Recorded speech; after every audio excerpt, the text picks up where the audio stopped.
Hello, hello, hello, hello, hello.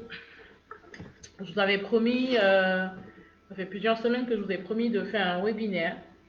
Si vous êtes là, dites-moi que vous êtes là. Dites-moi que vous êtes là.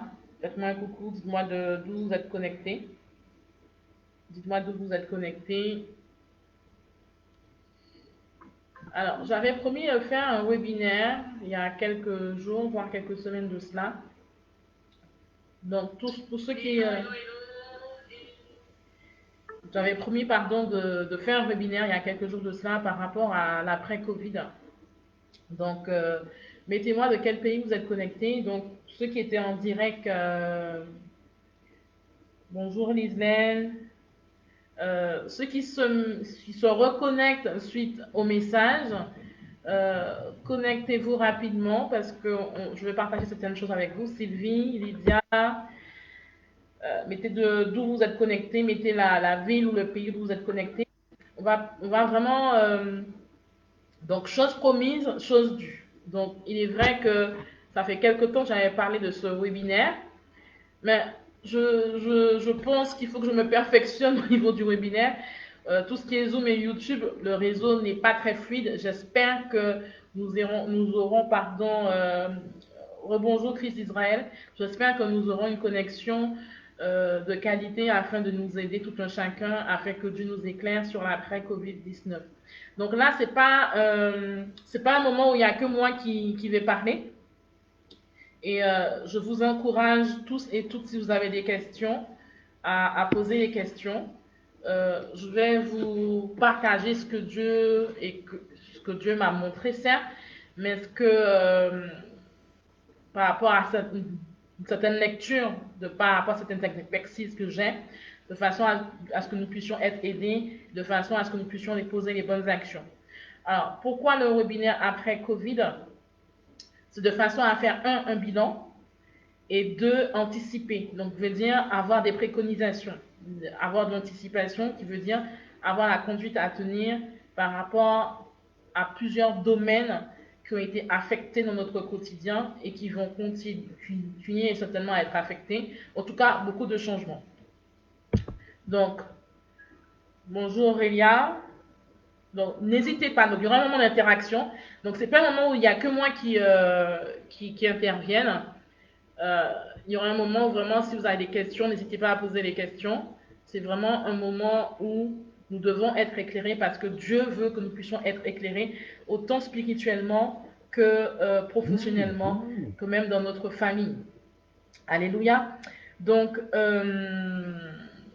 premier point.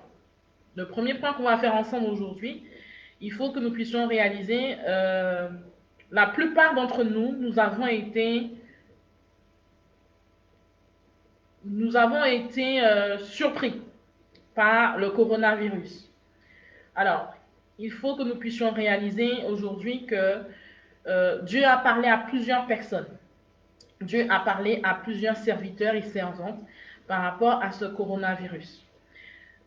Il y a un serviteur dont je suis partenaire qui avait déjà annoncé ça il y a quelques années en arrière. Depuis les années 2009, elle parle de cette crise économique. Donc il y a des hommes et des femmes de Dieu qui ont été interpellés, dont Dieu a révélé que cet événement allait se produire. Donc aujourd'hui, parmi la plupart d'entre nous, donc partage si tu veux partager. Si tu veux effectivement, je fais une parenthèse, partage si tu veux partager, de façon à ce que la plupart des fils et des filles de Dieu soient informés. Donc je disais donc que le premier événement, enfin, le premier bilan qu'on va faire, c'est le bilan de tout ce qui s'est passé. Parce que beaucoup d'hommes et de femmes de Dieu ont été prévenus de cet événement. Beaucoup d'hommes et de femmes de Dieu ont eu la connaissance, ont eu la révélation de Dieu, filmée, je dis bien filmée, avec les vidéos à l'appui, de cet événement qui allait arriver, autant au niveau sanitaire qu'au niveau économique. Donc aujourd'hui, quel est le bilan que tu fais par rapport à ce que tu as vécu? Il faudrait que tu fasses le bilan. Donc si tu as un bilan, n'hésite pas à le partager. Quel est le bilan que tu peux faire par rapport au confinement que tu as vécu. Rapidement, mais, euh, mais ce que tu as pu vivre, quel est le bilan, que ce soit un bilan positif ou négatif, que ce soit un bilan positif ou négatif, mais ce bilan dit qu'est-ce que tu as appris. Quand on parle de bilan, on parle de leçons, de ce que tu as appris. Qu'est-ce que tu as appris par rapport au coronavirus? Qu'est-ce que tu as appris par rapport à cet événement? Qu'est-ce que tu as appris même dans ta famille? Qu'est-ce que tu as appris par rapport à ta profession, même au niveau spirituel? Quelle est la leçon que tu as pu en tirer? Quelle est la leçon que tu as pu en tirer? Rapidement, afin que nous puissions évoluer. Quelle est la leçon que tu as pu tirer de cet événement? Que ce soit une leçon bonne ou positive, hein, ou plutôt bonne ou négative. Quelle est la leçon que tu as pu en tirer? Alors, il y a des personnes qui réfléchissent. Normalement, pendant le confinement, il y a certainement une ou plusieurs leçons que tu as pu en tirer, que ce soit au niveau social, que ce soit au niveau professionnel, que ce soit au niveau spirituel. Il y a une leçon que tu as pu en tirer. Donc, je voudrais que tu partages rapidement quelles sont les leçons que tu as tirées de cet événement.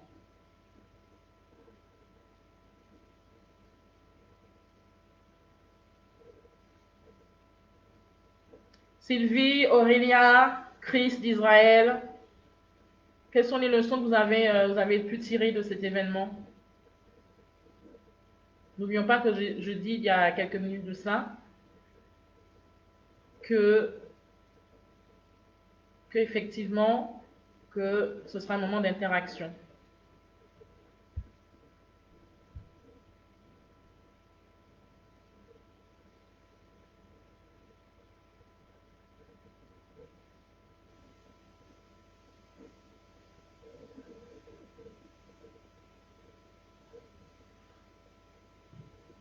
Ok, alors Aurélia qui dit j'ai appris que nous n'avons pas besoin obligatoirement de bâtiment pour ressentir sa présence. Très bien, très très bien.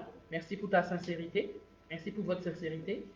Il n'y a pas qu'Aurélia qui est connectée. Si tu es connecté, comme je l'ai dit précédemment, si tu nous prends de cours, c'est un moment vraiment d'interaction, un moment où on va partager certains éléments, mais un moment aussi pour que tu aies une prise de conscience par rapport à l'événement, cet événement qui a bouleversé le monde parce que l'épisode du coronavirus n'a pas impacté seulement le pays où tu résides ou encore l'île où tu résides, mais a impacté le monde entier, qui veut dire que plusieurs pays ont été affectés, que ce soit au niveau sanitaire, que ce soit au niveau social, que ce soit économique, et certainement ce n'est pas fini. Donc, certainement pendant cet épisode, cette transition, il y a certainement une leçon que tu as en tiré, il y a certainement quelque chose que tu as appris, que ce soit au niveau spirituel, que ce soit au niveau professionnel, que ce soit au niveau, quel que soit le domaine de vie. Donc, comme nous sommes dans un moment d'interaction, c'est de façon à ce que nous puissions échanger et aussi partager certains éléments. Donc, il y a Aurélia qui a eu le courage de répondre, Sylvie, Chris d'Israël et les autres. Quelles sont les leçons que vous avez tirées de cet événement? Il est important que derrière tout événement, Fabrice également, il est important, je le précise parce que peut-être que nous n'avons pas la perception ni la lecture de ce qui est en train de se passer. Il faut que nous puissions réaliser, en tant que en tant que fille, je suis fatiguée, mais en tant que fille et fils de Dieu, nous devons avoir une lecture prophétique. Ceux qui sont connectés à ce ministère, ceux qui sont connectés à la grâce que Dieu a déposée sur ma vie, ont déjà saisi et compris cela. Il faut, en tant que fils et filles de Dieu, nous ayons la lecture prophétique des événements, et surtout dans les temps actuels. Donc, il y a une période où nous avons tous été impactés, quelle que soit notre obédience. Ce qui veut dire quoi? Que nous soyons chrétiens, que nous soyons juifs, que nous soyons d'une obédience différente, musulmane, nous avons tous été impactés d'une manière ou d'une autre. Et quelle que soit l'obédience qu'on a, on voit même que l'économie a été touchée et qui va continuer d'être touchée. Et également, le sanitaire, le social a été touché également. Et tous les continents. Donc, il veut dire aujourd'hui, cette épidémie, elle a ravagé. Elle a été comme un fléau qui a ravagé des milliers et des milliers de personnes. Donc, certainement, tu étais confiné chez toi, dans ton appartement, dans ta maison. Mais il y a une leçon que tu as tirée. Il y a eu des événements, en tout cas, il y a une leçon, plusieurs leçons que tu as tirées, que ce soit au niveau spirituel, que ce soit au niveau professionnel, personnel. Il y a une leçon que chacun et chacune a tirée. Merci. Merci Christ d'Israël qui répond, Dieu voulait nous ramener à lui. Ok, gloire à Dieu.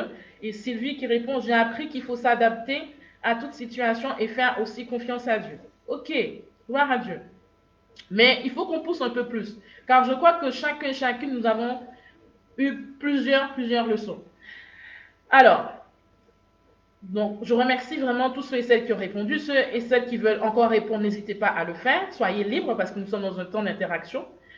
Il faut que nous puissions réaliser aujourd'hui que cet épisode, comme je le disais précédemment pour ceux qui nous prennent de court, a été annoncé par plusieurs hommes, plusieurs femmes de Dieu, plusieurs serviteurs, servantes de Dieu, plusieurs ministres de Dieu, et ça ne date pas de 1 mois, 2 mois ou 3 mois, mais des années en arrière avec vidéo à l'appui.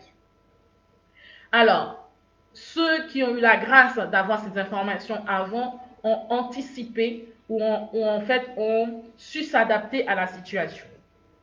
Aujourd'hui, il faut que nous puissions prendre conscience, c'est très bien, et je bénis Dieu et je rends gloire à Dieu pour ce que Sylvie, Christ d'Israël, ah oui, j'ai pas vu Lydia.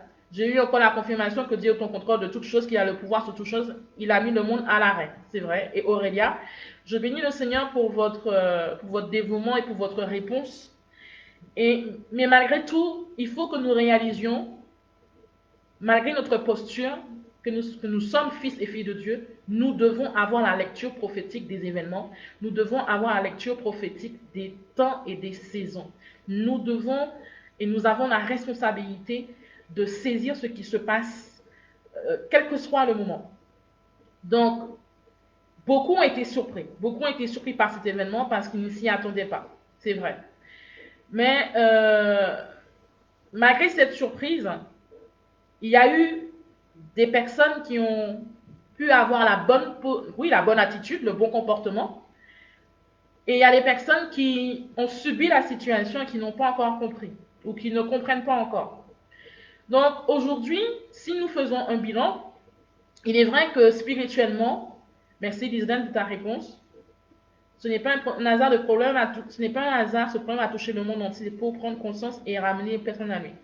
En tout cas, je bénis Dieu pour votre réponse. Oui, c'est vrai que Dieu a mis le monde à l'arrêt afin que ceux qui sont déjà filles et fils de Dieu puissent non seulement consolider leur relation avec lui, pouvoir revoir leurs racines, les fondements de leur relation avec Dieu, et également ceux qui, à un moment donné durant leur parcours, qui ont eu,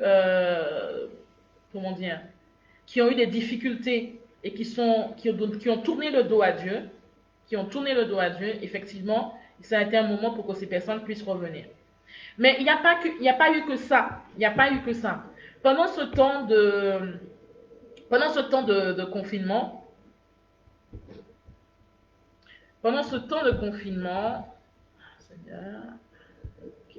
voilà.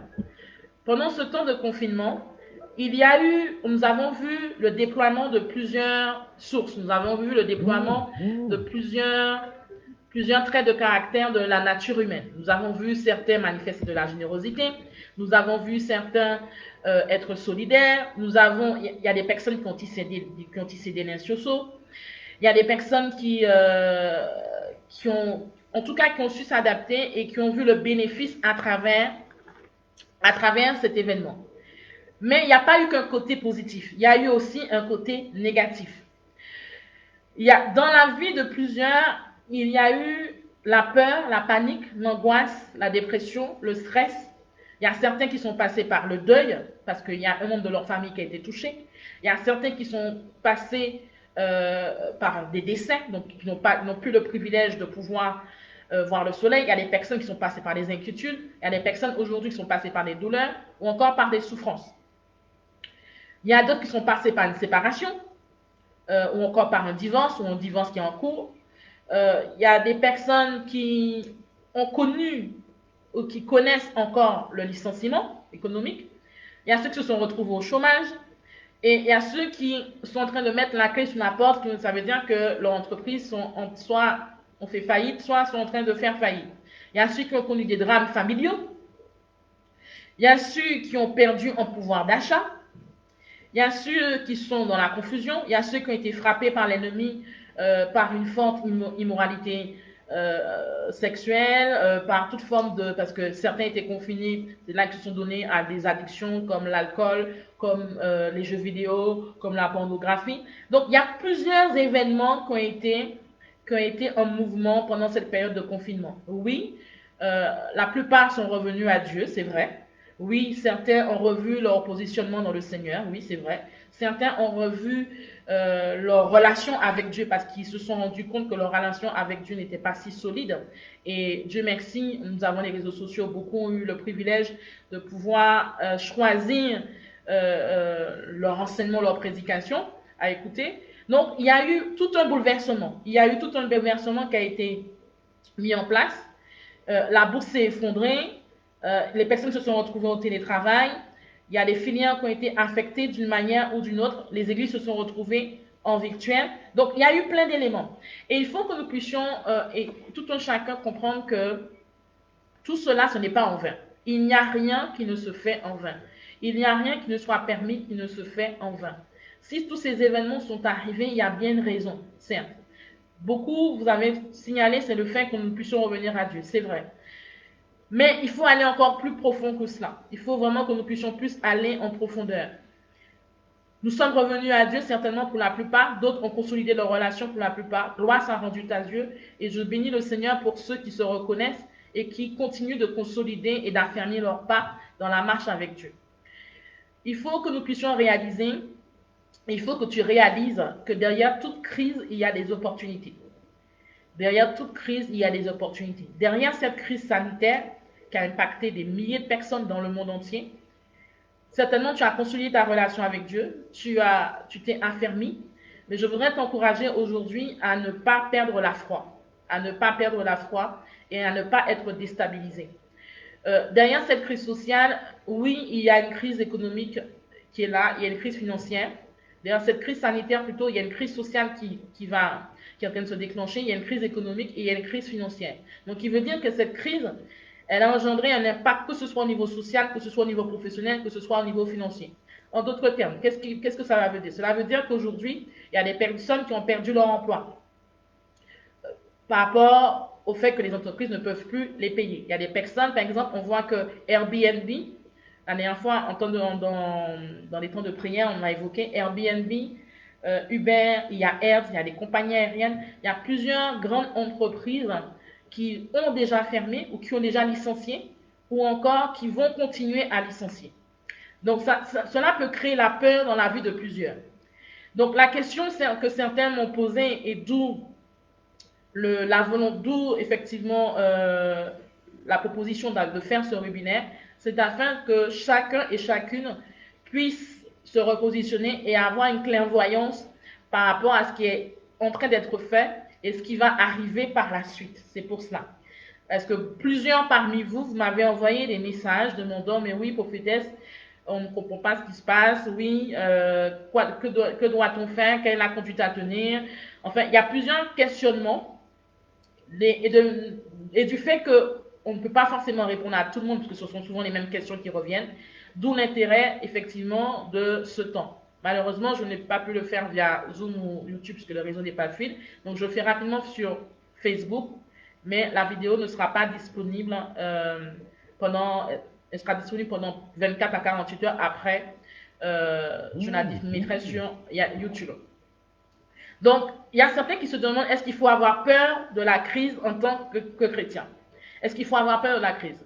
Alors, je dirais tout simplement que si ta vie est attachée à Dieu, si tu es un homme, une femme intègre, si tu as confiance en Dieu, non, tu ne devrais pas avoir peur de la crise. Tu ne devrais pas avoir peur de la crise sanitaire, ni de la crise sociale, ni de la crise économique, ni de la crise financière. Car celui qui marche avec Dieu, Dieu conduit ses pas. Celui qui marche avec l'Éternel, Dieu conduit ses pas en chaque instant. N'oublions pas que Noé, Dieu l'a gardé, n'est-ce pas? Dieu l'a gardé, Dieu l'a conduit à faire cette tâche alors que le déluge arrivait. N'oublions pas que Joseph a été prévenu, de façon à anticiper les 7 années de famine.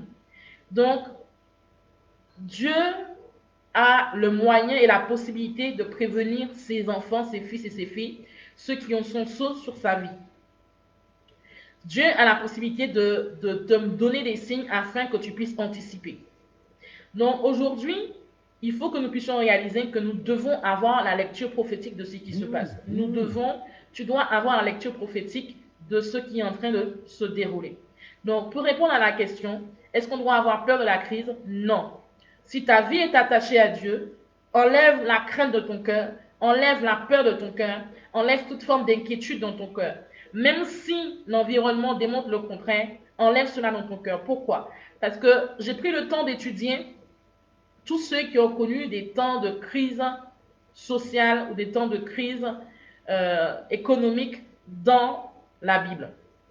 Et on voit que chaque fois qu'il y avait un temps de famine, parce que la crise à l'époque, c'était quoi? C'était les temps de famine. Et chaque fois qu'il y a un temps de famine, Dieu, même dans le temps d'Abraham, dans le temps d'Isaac, Dieu a conduit ses serviteurs de façon à ce qu'ils soient prospères. C'est invraisemblable, mais c'est la réalité. Quand tu vas étudier le livre d'Abraham, va étudier la vie d'Abraham ou encore la vie d'Isaac, chaque fois que Dieu leur a dit lève-toi et va, c'était des temps de famine.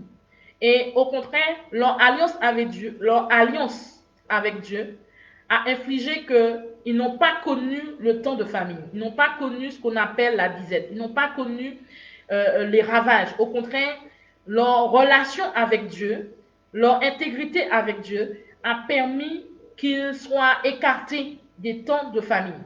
Je répète, leur relation avec Dieu, leur intimité avec Dieu les a épargnés des ravages, des fléaux de la famine. Qui veut dire que si tu prends la vie de Joseph, va étudier la vie de Joseph, tu verras que Joseph était même une source d'abondance quand il y avait la famine. Il était celui-là même vers qui tout le monde se réfugiait pour pouvoir trouver de quoi manger, pour pouvoir survivre. Au point que les habitants lui vendaient des terres pour pouvoir avoir de l'alimentation.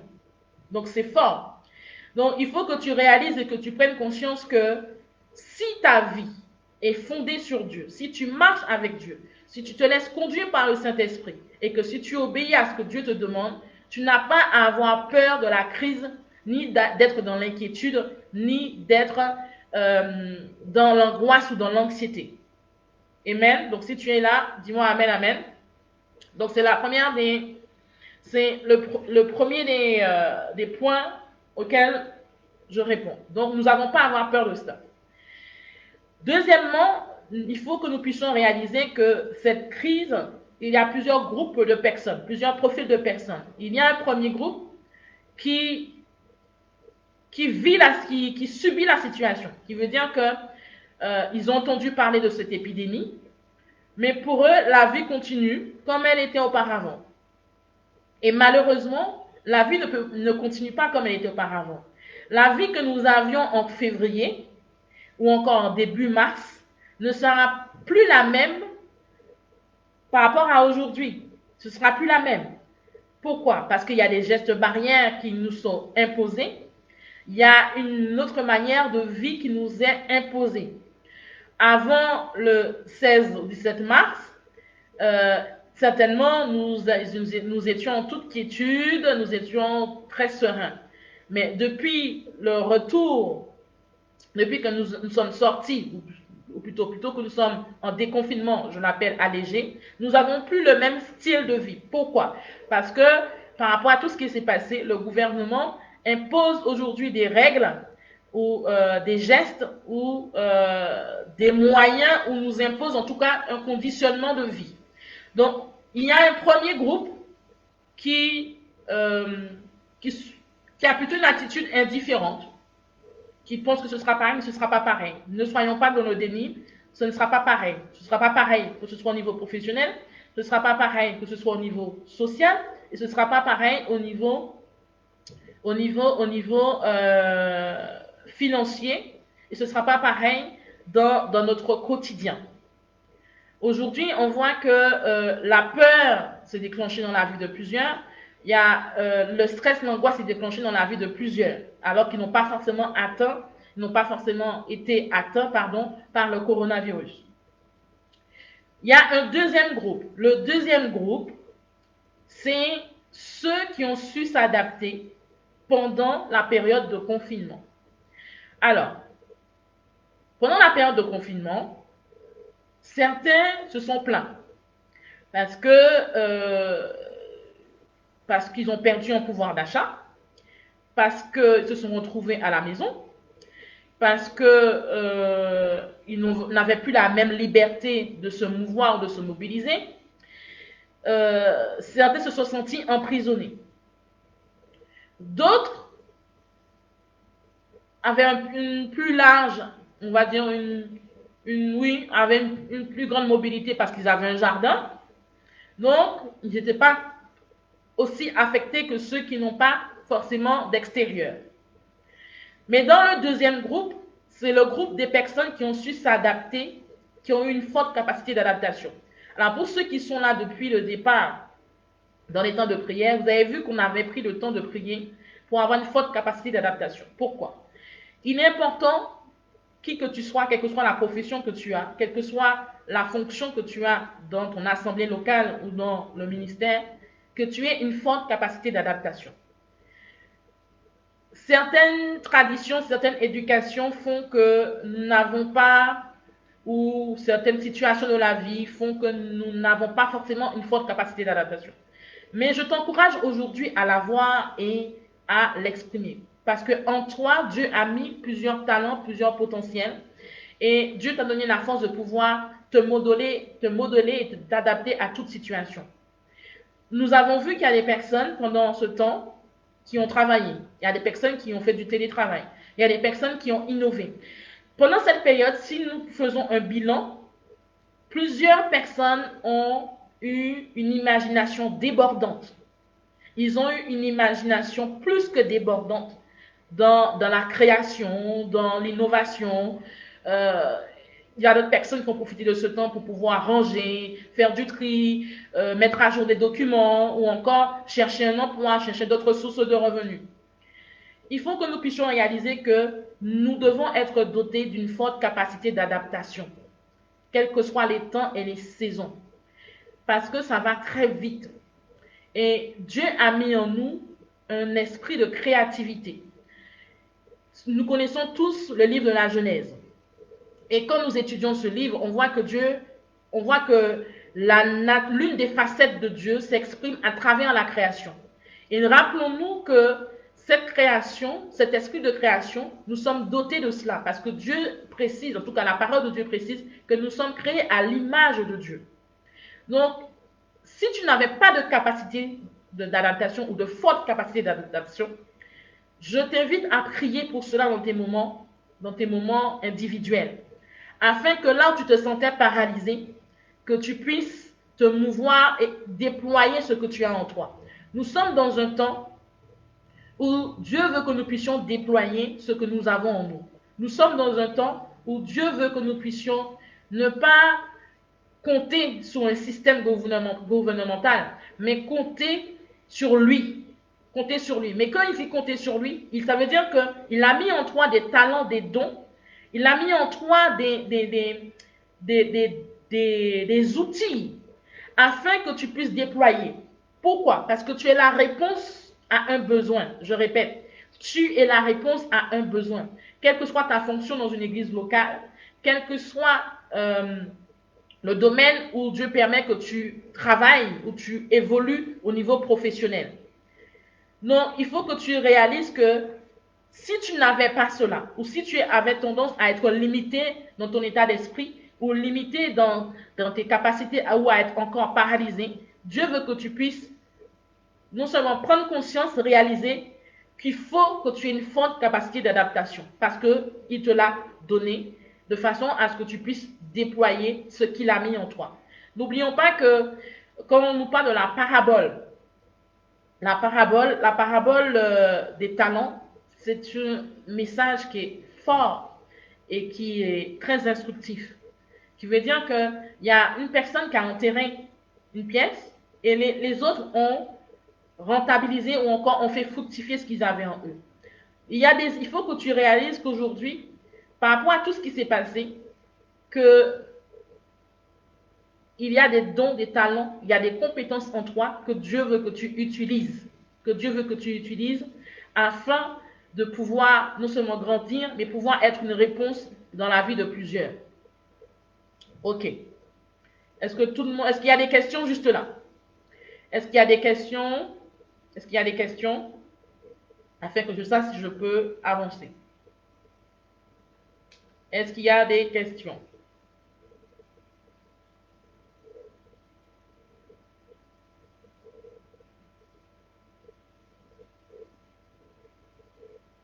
Est-ce qu'il y a des questions?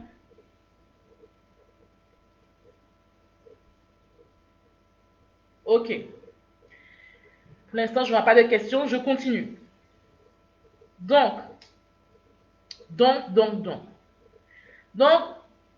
nous avons dit que toutes les sphères ont été touchées, que ce soit qu'une personne soit célibataire, qu'une personne soit en couple, tout le monde a été touché d'une manière ou d'une autre.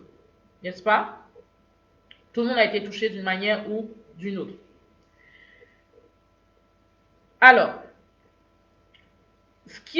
ça c'est un bilan. Maintenant, au niveau des prévisions, qui parle de prévision, parle de préconisation. Au niveau des prévisions, il faut que nous puissions réaliser que il y a des personnes qui ont déprimé, il y a des personnes qui ont succombé dans l'alcool, il y a des personnes qui ont été affectées au niveau émotionnel par rapport à cette période. Il y a d'autres qui ont connu la violence conjugale. Donc, il faut que nous puissions réaliser que il y aura dans les temps à venir, c'est déjà même en cours, des divorces et des séparations, certes, mais il y aura aussi une forte croissance de personnes qui vont consulter des psychologues. Il y aura également des personnes qui vont déprimer et forcément tout ce qui est secteur du bien-être va recevoir un boom, ou en tout cas sera dans un boom. Et tous ceux qui sont dans le bien-être vont effectivement ce sera bénéfique pour eux. Voilà, ce sera bénéfique pour eux. Donc là, je passe sur plusieurs aspects. Donc je disais que il y a des personnes aujourd'hui, dû à cette période, qui ont perdu en pouvoir d'achat. Il y a des personnes aujourd'hui, que le fait de perdre en pouvoir d'achat, ça veut dire quoi? Ça veut dire qu'il y a des personnes qui sont en train d'aller vers l'endettement ou qui sont en train d'être surendettées. Il y a également des personnes qui ont des problèmes au niveau du stress, donc le secteur du bien-être va recevoir, ça va être bénéfique pour le secteur du bien-être. Donc il faut comprendre que non seulement ça, au niveau de l'Église, je vais revenir à la fin pour l'Église, de façon à ce que nous puissions comprendre aussi au niveau de l'Église. Donc, il y a tout un processus qui est en train d'être mis en place. Donc, tout ce qui est secteur du bien-être va être touché de façon bénéfique. Alors, si aujourd'hui, tu es en reconversion professionnelle ou tu es en train de réfléchir, il faut que nous puissions comprendre qu'il y a des secteurs qui sont dits indispensables et qui ne manqueront jamais d'activité. Tout ce qui est secteur alimentaire, secteur de mobilité, secteur d'information, de santé, secteur d'hygiène, construction, tout ce qui est secteur de service à la personne et tout ce qui concerne le bien-être. Alors, le bien-être et le coaching, il y aura une forte croissance parce qu'il y avait déjà un marché conséquent, mais le marché va encore plus augmenter. Mais tous les autres secteurs dont j'ai nommé, vous verrez qu'il ne manquera pas de travail dans ces domaines. Parce qu'il y aura toujours des besoins. Il y aura toujours des besoins. Aujourd'hui, on voit, même au niveau de l'immobilier, pareil, hein, même au niveau de l'immobilier, c'est pareil. Je veux dire qu'aujourd'hui, il y a des personnes qui cherchent à se débarrasser de leur appartement pour pouvoir acheter une maison, par exemple. Surtout ceux qui sont en France métropolitaine. Il y a ceux qui sont en train qui cherchent à vendre pour pouvoir avoir un pouvoir d'achat plus élevé parce qu'il leur faut de la liquidité. ou encore parce qu'ils sont dans une phase de séparation. Donc, tout à l'heure, on disait que derrière toute crise, il y a des opportunités. Il est important que nous puissions avoir la lecture prophétique. Alors, tous ceux qui veulent, qui ont des projets, ou qui avaient des projets, ou qui voulaient investir, c'est le moment de prier Dieu, le moment de chercher Dieu, le moment de lui recommander tout projet, de le mettre en premier en tout projet, de façon à ce que vous puissiez être aiguillé, de façon à ce que tu puisses être aiguillé et ne pas être un perdant dans cette crise, mais être quelqu'un qui bénéficie de cette crise. Je répète, de façon à ce que tu puisses bénéficier de cette crise et que tu sois un acteur pendant la crise. Je répète, de façon à ce que tu sois un bénéficiaire et un acteur durant cette crise. N'oublions pas que celui qui est enraciné en Dieu, il est enraciné comme un arbre près d'un courant d'eau dont le feuillage ne flétrit point et dont il apporte des fruits en sa saison. Et tout ce qu'il lui fait, il lui réussit. Donc, il veut dire que si tu remets Dieu au devant de tout projet, Dieu saura te guider, Dieu saura te conduire, Dieu saura te montrer pour savoir vers quel domaine t'orienter ou quel projet qu'il faut mettre en place. Autrement dit, nous avons vu que nos enfants ont été en école virtuelle ou en tout cas en enseignement virtuel et qu'il y a beaucoup d'institutions qui ne vont pas reprendre, pas avant septembre. Attendons-nous à ce que le virtuel puisse prendre beaucoup de place. Attendons-nous à ce que beaucoup d'institutions dans le gouvernement, institutions gouvernementales puissent établir beaucoup d'éléments que nous faisions sur papier. Ils vont l'établir en virtuel. Attendons-nous à cela. Donc, il faut que tu t'adaptes. Si tu ne t'adaptes pas, tu seras mis de côté. Il faut que tu t'adaptes. Il faut que tu t'adaptes. C'est important. Et vraiment, Dieu insiste sur ça. Il y a beaucoup de fils et de filles de Dieu qui ont du mal à sortir d'une routine. C'est vrai qu'en tant qu'être humain, nous sommes dans une routine, nous avons un train de vie, et quand il y a des évolutions, parce que là c'est comme une évolution, je dirais même une révolution, c'est difficile de prendre le train en marche. Mais il faut que tu aies une forte capacité d'adaptation. Qui veut dire quoi? Il veut dire aujourd'hui, si tu es... alors il y a 2 points.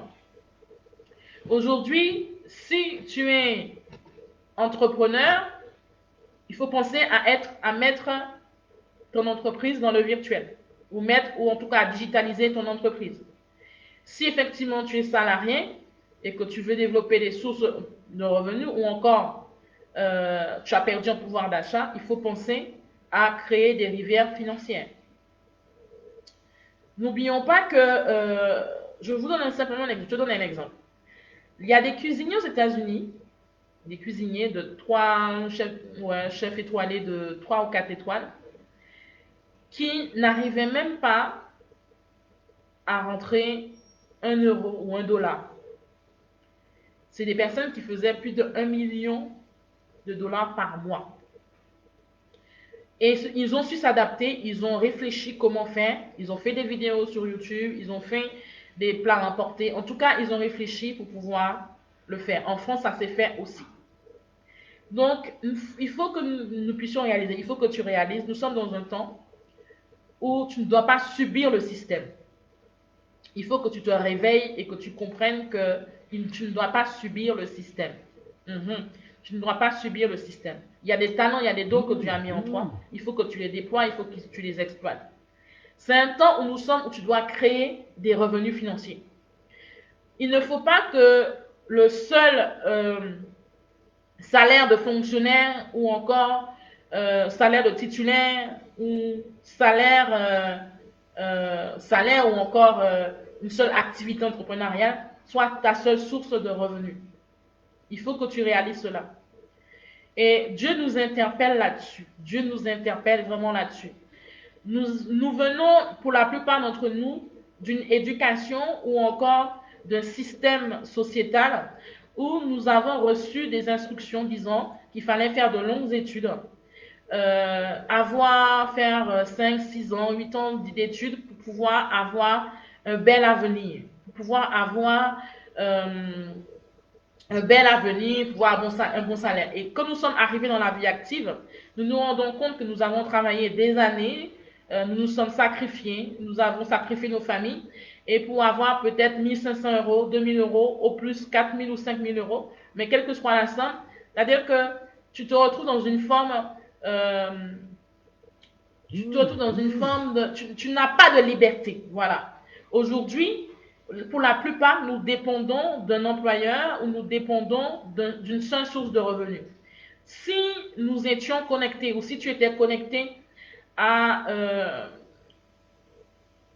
un ministère qui avait fait cette révélation, en tout cas que Dieu avait révélé cet événement, certainement tu aurais vu les choses autrement.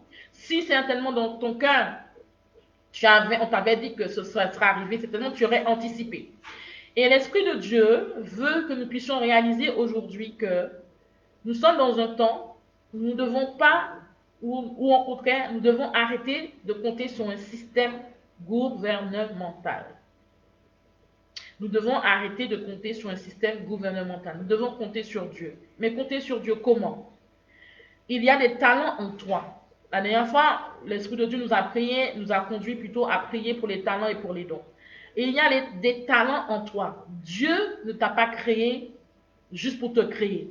Tu n'es pas un accident, tu n'es pas un incident. Il y a en toi beaucoup de ressources. Certainement, tu es passionné de cuisine. Certainement, tu es passionné de jardinage. Certainement, tu es passionné par tout ce qui est écriture. Tu es passionné par tout ce qui est formation. Tu es passionné, tu aimes conseiller les gens. Tu aimes, tu aimes embellir la vie de quelqu'un par le maquillage. Tu aimes embellir quelqu'un par les vêtements. Tu aimes motiver une personne, pas simplement par ta parole. Il y a, il y a au moins une passion, voire plusieurs domaines de passion que tu as dans ton cœur. Certainement, tu aimes peindre ou encore tu aimes dessiner. Il y a plusieurs passions. Et il faut que tu réalises que nous avons été formatés pour nous faire comprendre que oui, il faut faire les études, c'est bon, et que nous aurons un bel avenir. Et nous nous rendons compte que nous ne sommes pas forcément libres financièrement. Et nous sommes dans un temps où l'Esprit de Dieu nous interpelle. Pourquoi? Il nous interpelle afin d'avoir plusieurs sources de revenus, d'avoir plusieurs rivières financières. Dans le jardin d'Éden, il n'y avait pas qu'une rivière, il y en avait plusieurs, je répète.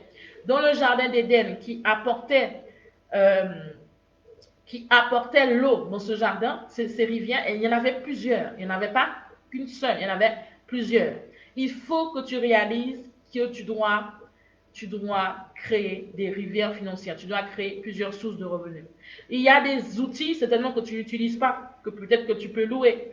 Il y a certainement une pièce dans ta maison que tu n'utilises pas, que tu peux mettre en location.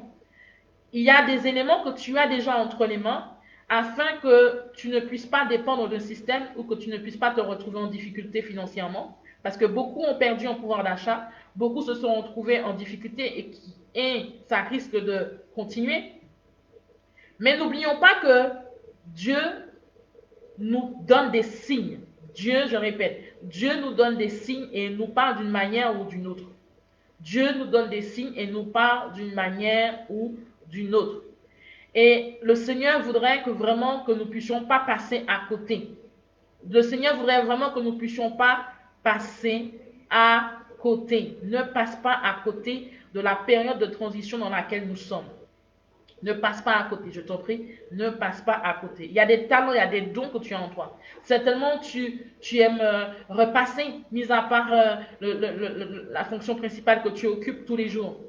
Donc, il y a plusieurs moyens, plusieurs dons, plusieurs talents que Dieu a mis dans ta vie afin que tu puisses te créer des sources de revenus. Plusieurs s'inquiètent par rapport à comment ils vont payer les factures, comment tu vas faire pour payer telle facture, etc. Mais tu as les talents, tu as des choses en toi, regarde ce qui est autour de toi et réfléchis comment tu peux faire pour pouvoir optimiser ton pouvoir d'achat. C'est là où l'Esprit de Dieu nous voulait nous emmener quand j'ai eu à prier, que la plupart des fils et des filles de Dieu sont souvent dans la plainte, dans les murmures, parce qu'ils ne se rendent pas compte de ce qu'ils ont entre les mains. Je répète, la plupart des fils et des filles de Dieu sont toujours dans les murmures, toujours dans la complainte, toujours dans la frustration, souvent par rapport au problème de finances, souvent par rapport au problème de gestion, ou encore souvent par rapport à un problème d'assurance. Et l'Esprit de Dieu nous interpelle. Pendant ce temps-là, oui, certains sont revenus à Dieu, oui, certains ont consolidé leur relation avec Dieu, mais il n'y a pas que ça. Dieu t'a créé afin que tu puisses être un exemple dans le domaine où tu évolues. Dieu t'a créé afin que tu sois un modèle, un exemplaire dans le couloir où tu évolues. Que tu évolues dans le médical, le paramédical, que tu évolues dans les finances. Dieu t'a créé afin que tu sois un modèle et que tu puisses aider plusieurs. Alléluia. Est-ce que jusque-là, il y a des questions? Est-ce que jusque-là, il y a des personnes qui ont des questions? Avant de passer à la suite. Est-ce que Sylvie, Sassa, Lislaine, Josette, Lydia, est-ce que vous avez des questions? Liliane, Naré, Christ d'Israël, est-ce que jusque-là, est-ce que vous avez des questions?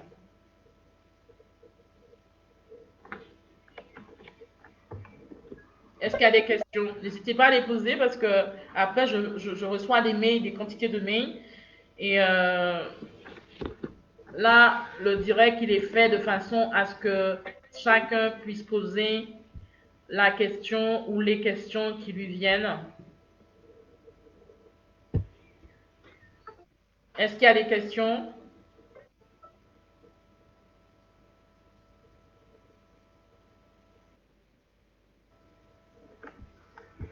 S'il n'y a pas de questions, mettez-moi non dans le chat. Si vous n'avez pas de questions, mettez-moi non. Si vous avez une question, mettez-moi oui et mettez la question. On va passer à la suite. On va passer à la suite.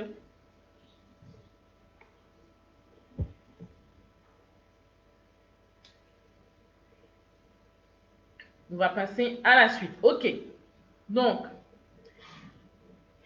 c'est la pensée générale. Donc, il faut que tu réalises que tu dois solidifier, consolider tes sources de revenus. OK. Alors, posez-moi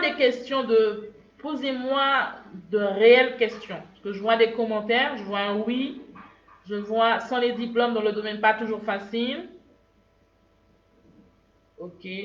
Alors, comment découvrir ses talents pour ceux qui ne connaissent pas assez? OK. Naré, je te répondrai simplement que quand tu prends le temps d'analyser ton parcours, il y a des éléments qui sont ressortis. C'est-à-dire que si tu prends le temps de poser des questions aux personnes qui t'environnent, ils te diront « Ah, Naré, mais elle est toujours pétillante, elle a toujours la joie » ou encore elle sait rebooster quelqu'un qui a perdu confiance en elle. » Donc, en fait, non seulement l'interrogation de ton environnement, de ton entourage, te permettra de discerner les différents talents qui sont en toi. Mais il n'y a pas que l'interrogation. Tu peux prendre un temps à part, seul à seul avec Dieu, et prier, et demander au Seigneur, Seigneur, quels sont les talents qui sont dans ma vie? Quels sont les dons que j'ai? Quels sont les talents que tu veux que j'exploite? Qu'est-ce que tu as mis en moi qui permet que je sois la solution à un besoin? Parce qu'il faut que nous puissions réaliser, c'est valable pour tout le monde ici, que ce soit pour Sassa, que ce soit pour Lizen, que ce soit pour Lydia, que ce soit pour Christ d'Israël, Aurélia, il faut que nous puissions réaliser que nous sommes une solution à un problème. Quand Dieu nous dit que nous sommes ambassadeurs, c'est pas un titre. Je répète, c'est pas un titre. C'est une fonction. Un ambassadeur, il va pour une mission. Il va accomplir une mission. Souvent dans le corps de Christ, il y a eu cette erreur. Certains ont pensé qu'il fallait absolument être à la chair pour pouvoir servir Dieu. Le service avec Dieu n'est pas forcément à la chair, je répète. Le service avec Dieu n'est pas forcément à la chair. Dieu peut t'utiliser même dans le cadre de ton travail. Dieu peut t'utiliser, quel que soit le domaine où tu exerces, Dieu peut t'utiliser parce que dans le domaine où tu exerces, il y a quelqu'un qui a besoin de lui, mais il faut que tu sois dans ce domaine-là pour pouvoir aider cette personne. Et j'ai plein d'exemples où Dieu a permis, dans différentes fonctions que j'ai eues, que j'ai pu ramener des personnes à lui et qui aujourd'hui qui sont pasteurs, aujourd'hui qui sont des personnes que Dieu a fait un chemin parcours avec eux et qui servent aussi Dieu. Alléluia. Donc, pour découvrir tes talents d'arrêt, il faut que tu prennes un temps avec Dieu. Tu demandes, Seigneur, il y a deux choses. Tu prends un temps avec Dieu, avec une feuille, et tu verras que Dieu mettra dans ton cœur les différents dons, les différents talents qui sont en toi, et tu les écris. Deuxièmement, tu vas prendre une deuxième feuille, tu vas lister tous les certificats et tous les diplômes et toutes les formations que tu as déjà faites. Et troisièmement, tu vas prendre une troisième feuille où tu vas lister toutes les expériences professionnelles que tu as. Et tu verras que ton parcours professionnel, tes certificats ou tes diplômes, et ce que Dieu t'a dit, plus une autre feuille encore où tu vas questionner ton entourage et tu vas leur demander comment ils te voient, quelles sont les qualités qu'ils voient en toi, quels sont les dons, les talents qu'ils voient en toi. Et tu verras que quand tu vas croiser toutes ces informations, tu pourras avoir une meilleure visibilité par rapport aux talents et aux dons que Dieu a mis en toi. Donc, si tu as une question d'arrêt par rapport à cela, je te répondrai par la suite si tu en as une autre. Alors, Lydia, est-ce que c'est une question ou c'est un commentaire? Parce que c'est une question, c'est un commentaire.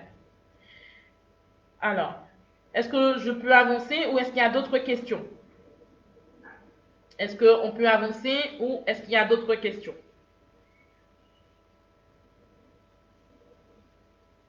Ok, on va avancer. Donc, l'Esprit de Dieu nous interpelle, nous a interpellés sur plusieurs points durant le confinement, mais nous interpelle à l'ère où nous sommes. Nous ne devons pas compter, nous ne devons pas dépendre d'un système gouvernemental, mais il y a un talent, où il y a plusieurs talents, plusieurs compétences, ou encore Dieu a permis que nous puissions hériter de terre, hériter d'immobilier ou de patrimoine pour pouvoir le faire fructifier. Quand Dieu a parlé à Adam, il a dit multipliez-vous et multipliez-vous. La multiplication n'est pas forcément en faisant des enfants, la multiplication c'est dans ce que Dieu nous a donné. Il y a des personnes qui ont des terres, mais la terre elle est vide, alors que tu peux faire de l'agriculture, tu peux planter. Il y a des personnes qui ont le privilège d'avoir hérité des maisons, mais dans certaines contrées, par rapport aux problèmes familiaux, les maisons sont fermées. Les maisons sont fermées parce qu'il y a une discorde, alors que ce bien-là aurait pu être ouvert et pu être mis en location pendant la période touristique, parce que ça va reprendre. Même si ça prendra du temps à reprendre, mais ça va reprendre. Donc, il faut que nous puissions réaliser cela. Il y a des choses que Dieu a mis dans nos mains. Il y a même ne serait-ce que dans notre maison, là où nous résidons, il y a des vêtements que nous avons. Souvent, nous nous plaignons. Alors, c'est souvent les femmes qui ont ce genre de problème, mais il arrive que les hommes aussi achètent beaucoup en vêtements ou en chaussures. Par exemple, aujourd'hui, tu te plains parce que tu n'as pas les moyens de payer une facture. Aujourd'hui, tu te plains parce que tu manques en pouvoir d'achat. Il faut que tu réalises aujourd'hui que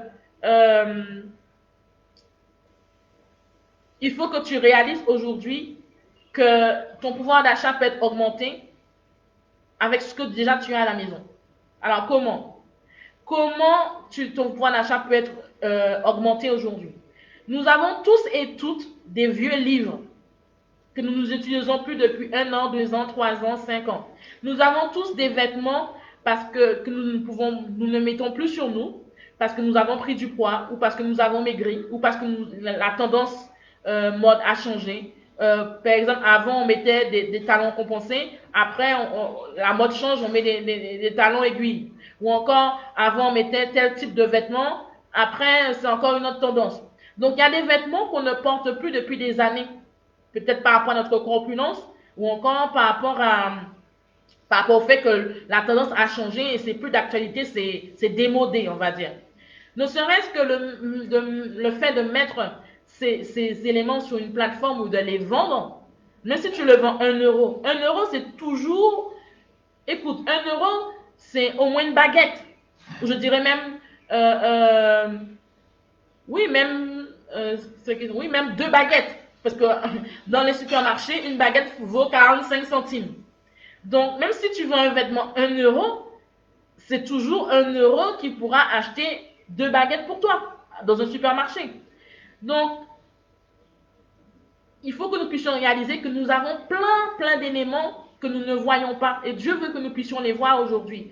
Si aujourd'hui, les enfants de Dieu se plaignent, c'est parce qu'ils n'ont pas compris, ils n'ont pas la conscience, ils n'ont pas la lecture de ce qui se passe et ne réalisent pas que Dieu a déjà tout disposé pour nous.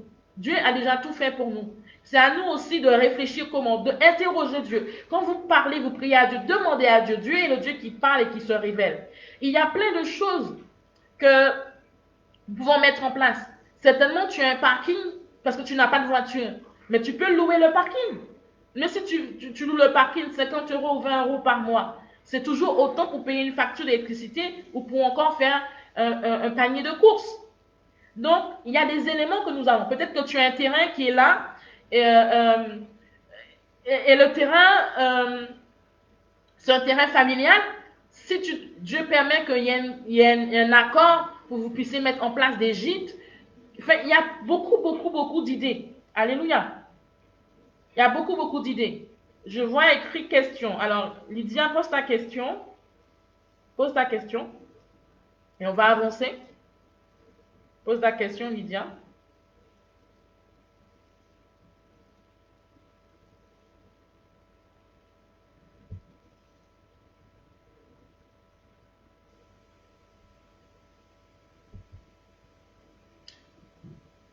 Pose ta question, pose ta question. Donc, maintenant que Lydia pose sa question, donc, oui, nous avons été interpellés dans notre relation avec Dieu, mais Dieu nous interpelle aussi sur notre quotidien.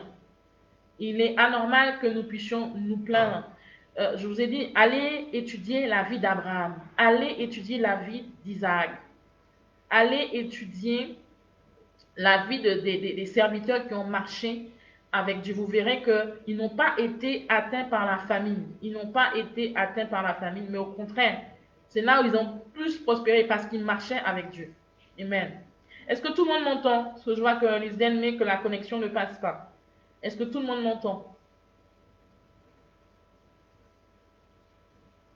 Si tu m'entends, mets-moi un yes ou un like ou un OK.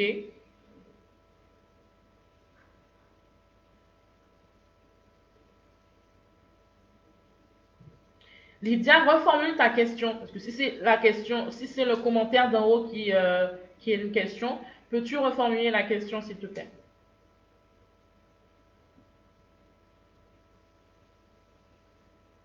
Est-ce que vous m'entendez?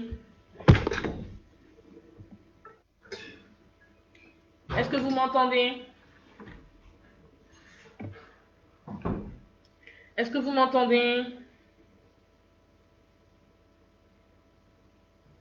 Si vous m'entendez, faites-moi un signe. On va continuer.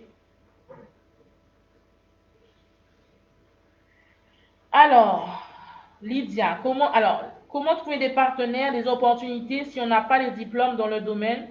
Trouver des bâtiments sans finance. Bon, ok, ok.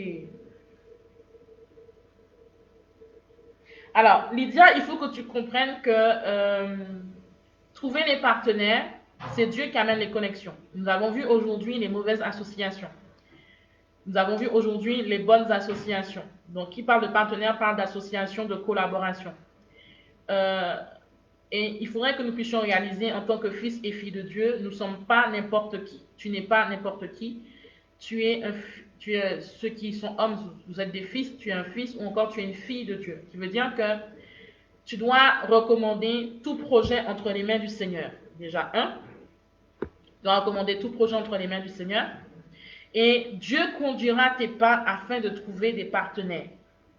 Dieu te mettra en toi des signes, des confirmations afin de trouver des partenaires. Alors, ta question est quand même générale, je réponds, mais j'aurais aimé que tu la précises encore plus. Alors, est-ce que précise dans quel domaine? Parce que tu dis qu'on n'a pas les diplômes dans le domaine. Alors, si effectivement, disons, prenons le domaine de la santé. Si tu veux travailler, parce que j'aurais aimé que tu précises, si possible, le domaine dont tu parles. Ok? Donc, les partenaires, les opportunités n'ont pas les diplômes dans le domaine. Donc, si tu es dans un domaine où un diplôme est demandé, par exemple, aujourd'hui, pour exercer en tant que médecin, il faut une certification, il faut un diplôme de médecin. Aujourd'hui, pour exercer en tant qu'infirmière, il faut un diplôme d'infirmière qui veut dire que tu as fait une formation pour être dans le domaine. Ou encore, tu as fait la formation pour être dans le domaine. Sinon, tu ne peux pas exercer. Donc, effectivement, si c'est un domaine qui te tient à cœur, bien sûr, il faudra te rapprocher des personnes qui sont dans le domaine afin de connaître comment ça se passe et bien sûr passer les concours, si les concours sont toujours d'actualité, et pouvoir faire la formation et pouvoir aller travailler quand tu as fini ta formation, quand tu as eu ton diplôme. Alors, c'est pour ça que j'aurais aimé que tu précises exactement le domaine dont tu parles. Si tu peux le préciser rapidement, Lydia, le domaine dont tu parles, de façon à ce que ma réponse soit plus précise. Trouver les bâtiments sans finance. Ok. Est-ce que c'est de l'immobilier? Est-ce que tu veux faire de l'immobilier?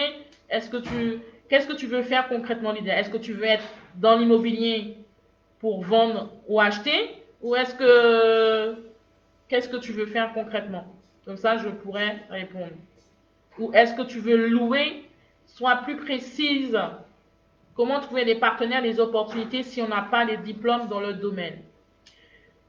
Alors, disons, je répondrai de façon générale. Si on n'a pas les diplômes dans un domaine, il y a toujours un moyen de s'associer avec quelqu'un qui a les diplômes dans ce domaine.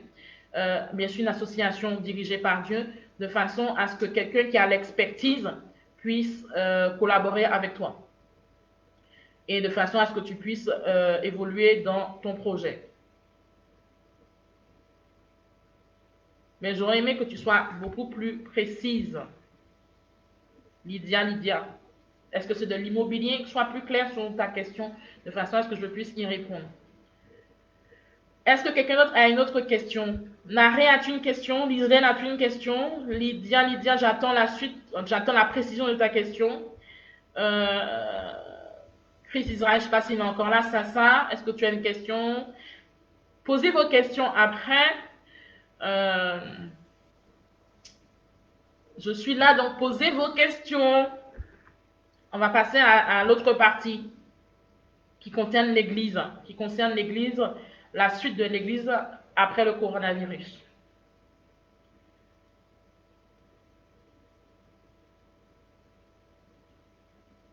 Posez vos questions. Lydia, est-ce que j'ai répondu à votre question ou pas? Ai-je répondu? Naré, est-ce que j'ai répondu à votre question également?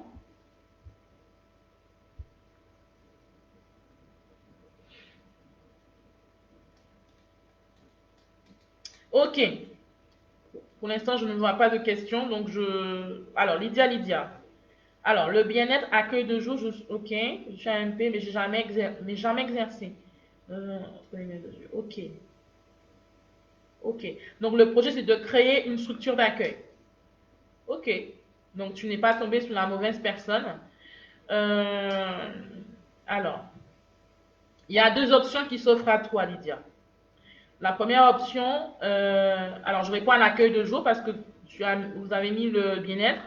Alors, je suis un peu, mais jamais exercé. Ok. Quelqu'un, et c'est valable pour tout le monde, quelqu'un qui a un diplôme et qui n'a pas encore eu l'opportunité d'exercer. Actuellement, nous sommes dans une phase où le domaine de la santé, alors quand je parle de santé, je parle du paramédical, du médical, sont des domaines qui auront toujours des besoins vis-à-vis de ce qui est en train de se passer. Notamment le domaine de service d'aide à la personne, qui veut dire que tous ceux qui sont auxiliaires de vie, tous ceux qui sont aides médico-psychologiques, tous ceux qui sont aides-soignants, infirmiers auront du travail. Après, il est vrai que c'est des métiers aujourd'hui qui sont en première ligne parce que c'est des métiers à risque par rapport à cette épidémie. Donc, il faut en prendre conscience. Donc, Lydia, la première option qui s'offre à vous, c'est de pouvoir déjà refaire le CV si le CV n'a pas été fait et de pouvoir mettre en valeur vos compétences, tes compétences pour pouvoir postuler. Moi, je t'inviterai à postuler et parce qu'il y a des besoins, ça c'est sûr. Il y a des besoins et il y en a. Après, il s'avérait que dans certaines structures, le travail de l'AMP, tu ne feras pas en toute intégralité, tu feras plutôt le travail de l'aide-soignant. C'est toujours un début, c'est toujours un début. Donc, c'est soit effectivement, tu postules en tant qu'AMP parce qu'il y a des besoins dans le milieu du handicap et même dans le milieu des personnes âgées, il y a des besoins, notamment si tu es en France métropolitaine. Pour la Caraïbe, je n'ai pas beaucoup d'informations là-dessus, mais c'est sûr, en France métropolitaine, il y a des besoins. Donc déjà, il faudrait commencer par là et ensuite penser à gravir les échelons en passant un diplôme de cadre et par la suite un diplôme de directeur, comme ce que j'ai par la grâce de Dieu, qui s'appelle le CAFDES, le certificat d'aptitude de direction de directeur d'établissement social et médico-social. Donc, de façon à ce que tu puisses créer ta structure et même certainement diriger une structure avant même d'en créer une autre afin que ton expérience soit consolidée. Ça, c'est la première option. La deuxième option, ce qui est faisable, c'est effectivement de chercher des partenaires. Il y a des plateformes aujourd'hui qui créent, qui répondent aux appels d'offres par rapport à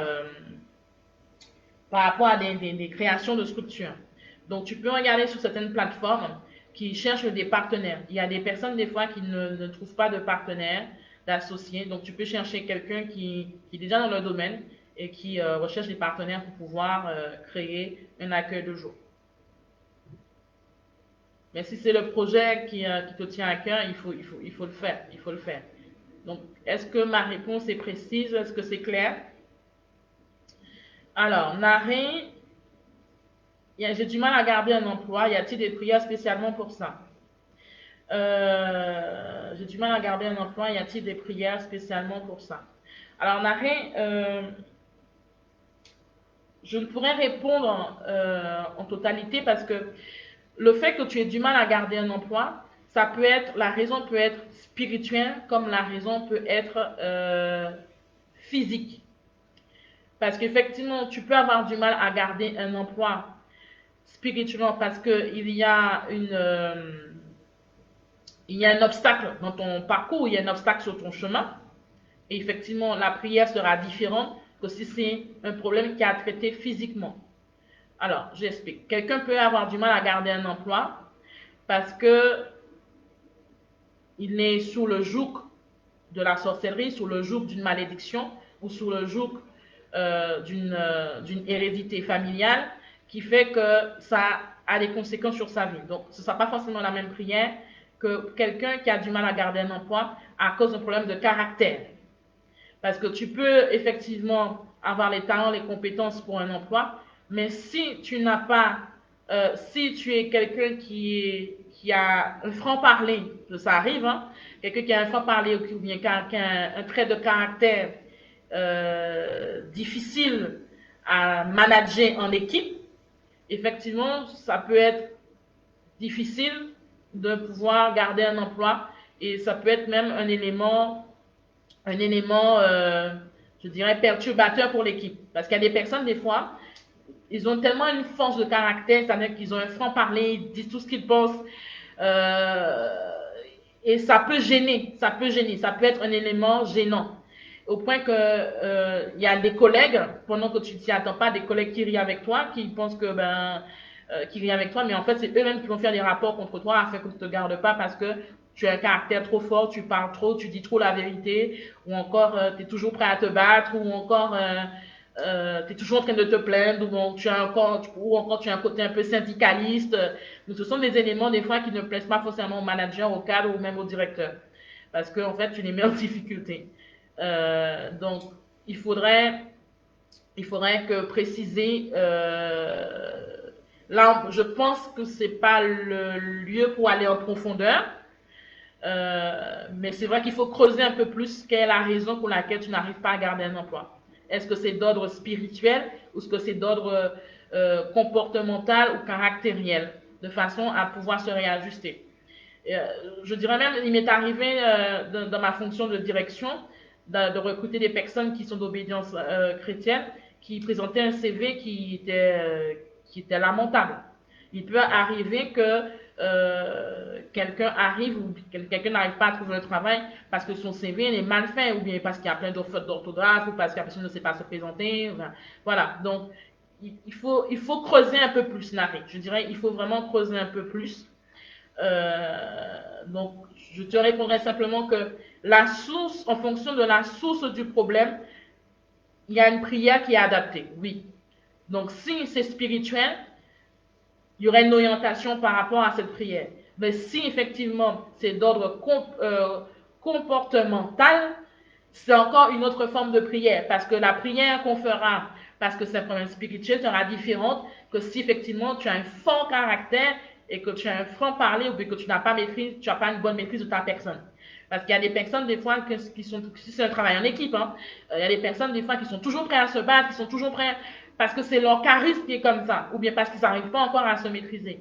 Et le plus souvent, il y a des personnes qui n'apprécient pas ça et qui vont faire des rapports. Et malheureusement, ce qui se passe, c'est que les gens perdent leur travail et pensent qu'ils ne sont pas compétents, alors qu'ils sont compétents. Il y a des personnes qui sont très compétentes, qui ont l'expertise de leur métier, mais malheureusement, à cause de leur franc-parler ou à cause de leur maîtrise, du manque de maîtrise de leur personne, peuvent ne pas pouvoir garder un emploi si c'est un emploi en CDD ou en intérim parce que il y a quelqu'un qui a fait un rapport contre cette personne. Voilà. Donc, Naré, je t'inviterai à prier et à creuser quelle est la source du problème. Creuse quelle est la source du fait que tu n'arrives pas à garder un emploi. Et s'il y a besoin de plus de précision, je t'inviterai à appeler sur la ligne. Ok. Est-ce qu'il y a une autre question? Est-ce qu'il y a une autre question? Sinon, je vais continuer.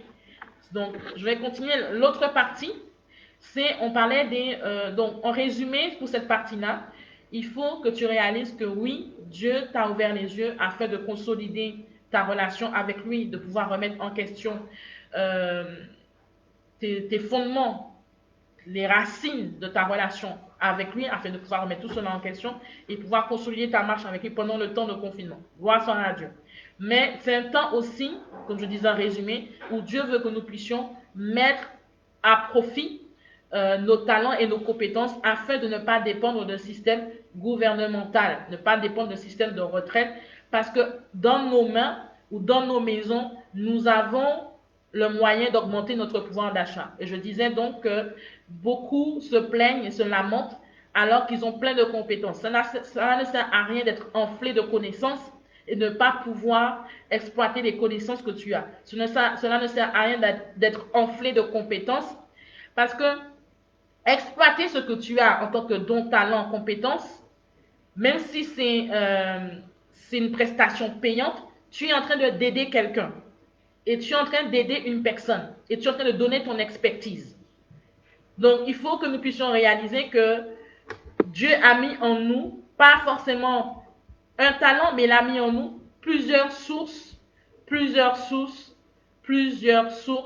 de talents, de dons, de compétences, afin que notre pouvoir d'achat soit haut. Tout est déjà entre nous-mêmes. Je vous ai dit tout à l'heure que dans le jardin d'Éden, il n'y avait pas qu'une rivière, il y avait plusieurs rivières. Plusieurs rivières, qui veut dire que nous sommes dans un temps, tu dois créer des rivières financières dans ta vie, tu dois créer plusieurs sources de revenus afin que tu ne sois pas en train de te lamenter, de te plaindre. Dans ta maison, certainement, dans ton appartement, tu dois avoir certainement plein de livres, plein de CD, plein de vases. Il y a des personnes qui sont adeptes de vases, de vaisselle, de verreries ou encore il y a des personnes qui collectionnent. Il y a des personnes qui aiment collectionner. C'est-à-dire, dès qu'ils voient un vase, un verre ou encore ils voient des vêtements, ils sont prêts à acheter, ils voient des chaussures. Mais ce qui fait, ce sont des éléments qu'on ne porte pas forcément ou encore qui sont là stockés quelque part et qui n'ont aucune utilité. Si nous prenons le temps simplement de faire le tri dans nos maisons, nous nous rendons compte qu'il y a beaucoup d'éléments dans notre maison simplement que nous pouvons même vendre, même si tu ne veux pas vendre à 50 ou 100 euros. C'est ton choix. Mais il y a au moins, si tu le vends à 1 euro, tu peux au moins t'acheter 2 baguettes pour ta famille ou même 2 baguettes pour toi, de façon à nourrir ta famille ou encore payer une facture. Voilà. En résumé, c'est ça. Si tu as des questions, réserve-les. Je vais les répondre après la troisième partie. Donc, on parlait de l'Église. L'Église. Il faut que tu saches qu'au niveau du gouvernement français, je ne sais pas pour les autres gouvernements, mais en tout cas pour le gouvernement français, et je pense que ça va s'étendre également. Donc, le gouvernement français a donné l'autorisation de pouvoir effectuer les cultes. Les cultes, mais à des conditions. Donc, il faut que tu saches que l'église que nous avons eu à vivre, ou l'église que nous avions en début mars, en tout cas de janvier à mars, n'aura plus la même forme ou n'aura plus les mêmes conditions d'accès à partir depuis vendredi. Ça, nous le savons certainement, qui veut dire qu'il y a des restrictions qui sont mises en place. Il y a beaucoup de restrictions. Alors, il y a le Conseil national évangélique de France qui a émis un guide pratique. Que tu sois dans le ministère ou pas, je t'invite à aller le lire. Ceux qui sont connectés à la grâce qui est dans ma vie plutôt, savent que j'invite toujours à aller lire et à aller méditer ou consulter des supports ou des documents, afin que tu ne puisses pas t'appuyer sur ce que moi j'ai dit, mais afin que tu puisses lire de tes propres yeux, méditer de tes propres yeux, et que tu vois de tes propres yeux, d'être comme un chrétien de Béret.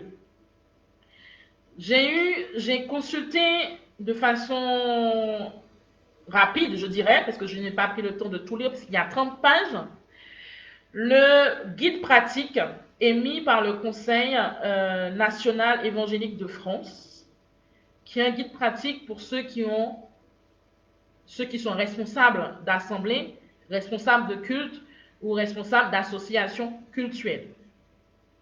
Il faut que nous puissions savoir, il faut que tu saches que l'église que nous avions en mars sera complètement de l'église que nous aurons ou que nous avons déjà depuis vendredi, puisque c'était émis ce week-end. Donc, et il y a de fortes chances, je dirais, il y a de fortes chances que plusieurs assemblées puissent fermer. Je répète qu'il y a de fortes chances que plusieurs assemblées puissent être fermées administrativement, à cause de l'ampleur des mesures. Parce que n'oublions pas que les églises, ce sont des établissements recevant du public. En d'autres termes, un ERP. Et il y a dans les ERP, établissements recevant du public, il y a des mesures d'hygiène ou des nouvelles dispositions ou encore des nouveaux dispositifs que le gouvernement a instaurés de manière à ce que nous puissions respecter les gestes barrières. Alors, ceux qui ont le privilège d'être responsables de très grandes assemblées et qui ont les moyens financiers et qui ont des supports derrière financiers et puis supports, je dirais, matériels et en tout cas qui sont bien organisés et qui sont très très bien organisés, ils n'ont pas de difficulté parce qu'ils avaient déjà cette habilité à gérer leur entreprise, pas leur entreprise, mais à gérer leur église, pardonnez-moi, à gérer leur église comme il se doit. Donc, vu tout ce qui est demandé, il y a de fortes chances qu'il y ait des églises qui ferment. Déjà, vu l'ampleur des dispositifs. Et il y a quelque temps, au début du confinement, je disais à une servante de Dieu qu'il y avait une police d'église. Ça, je le sais, puisqu'en fait, au Canada, quand j'étais basée au Canada, j'ai eu la chance ou l'opportunité, en tout cas le privilège, d'avoir eu des inspections, parce qu'au Canada, c'est très strict. Et il y a effectivement des inspecteurs qui viennent assister en incognito et qui viennent voir ce qui se passe pour voir si tout est en règle. Il y a déjà ça en France, hein, c'est quelque chose qui existe déjà en France et même dans la Caraïbe, mais ce n'est pas aussi déployé qu'au Canada ou encore aux États-Unis. Donc, on va passer à une phase où, non seulement vu l'ampleur des mesures, il y a de fortes chances que les églises ferment, mais aussi par rapport au fait que la police a le droit de venir visiter les églises maintenant, pour voir si les mesures d'hygiène, les mesures sont respectées. Alors, il faut que nous puissions... Alors, je ne pourrais pas vous évoquer tout ce que le gouvernement a demandé dans ce guide pratique, mais je vous dirais qu'il y a beaucoup d'églises qui vont reprendre en septembre le temps que les églises puissent mettre les dispositifs en place, déjà. Ceux qui ont les moyens. Les églises qui ont moins de moyens, ou encore qui n'ont pas forcément, parce qu'il faudra prendre une plus grande salle, parce qu'aujourd'hui, dans le guide, il est demandé dans ce guide qu'il y ait 4 mètres carrés pour une personne. Alors, je ne sais pas si tu te rends compte de cela, mais il faut 4 mètres carrés pour une personne. Alors, n'oublions pas que l'une des églises évangéliques de Mulhouse a été souvent pointée du doigt. Et c'était une façon, et je l'ai dit à plusieurs personnes, c'était une façon de pouvoir faire passer certaines lois afin de pointer les assemblées. Et comme chose dite, chose faite, ne serait-ce que le fait qu'il y ait eu cette expansion et que cette église a été accusée certainement à tort.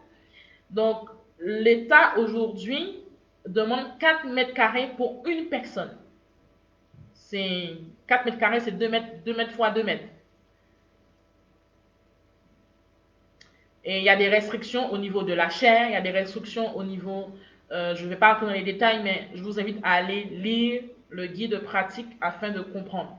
Donc, il y a des restrictions au niveau de la chaire, il y a des restrictions au niveau du groupe musical, et tout ce qui est embrassade, bien sûr, ne sont pas tolérés. Tout ce qui est agapé, baptême, alors baptême, agapé, accolade, sont à proscrire. Il faut 4 mètres carrés pour une personne. Donc, si l'Assemblée dispose d'une petite salle, waouh! Donc, je sais qu'il y a des personnes qui ont enfreint certaines règles durant le confinement et qui ont continué à faire leur culte. Alors, la parole de Dieu dit que, enfin, c'est ce que la Bible écrit, hein, que nous devons respecter les autorités. Donc, j'encourage tout un chacun, que vous soyez ministre ou pas, que vous soyez fidèle, diacre, ou tout cas, que vous ayez une fonction ou pas, à aller consulter, même si vous n'êtes pas responsable d'assemblée, mais il est important d'avoir la connaissance. Parce que de toute façon, ceux qui enfreignent la loi, il est écrit clairement dans le document, ceux qui vont enfreindre la loi, les églises seront fermées. Les églises seront fermées. Donc, j'espère que Dieu vous donne des dirigeants qui sont sages et qui vont respecter les lois.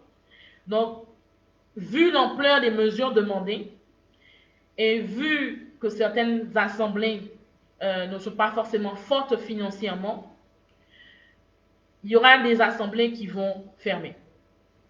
Il y aura des assemblées qui vont fermer, qui ne vont pas pouvoir respecter les règles qui leur sont imposées. Parce qu'on demande un circuit à l'aller comme à la sortie. Donc, si vous avez fait des courses dernièrement, ou si vous allez dans un magasin, vous verrez que vous entrez par un endroit et vous sortez par un autre endroit. Vous verrez aussi qu'il est demandé dans ce même document d'avoir une signalisation et de respecter une distanciation de minimum 2 mètres entre chaque fidèle. Les baptêmes sont à proscrire. En fait, il y a une révolution au niveau des églises due à ce coronavirus. Et il faut que nous puissions être conscients de cela. Donc, il faut que vraiment... en fait, il y a beaucoup d'éléments qui sont mis en place, ne serait-ce que même le pain pour la Sainte Seine. Il est demandé que le pain pour la Sainte Seine soit, comment on appelle ça, soit mis en emballage, soit sous-scellé, voilà, soit sous-scellé, soit mis en emballage. Ne serait-ce que le contenant pour prendre le vin, ce qui est par exemple le vin, doit être un verre à usage unique.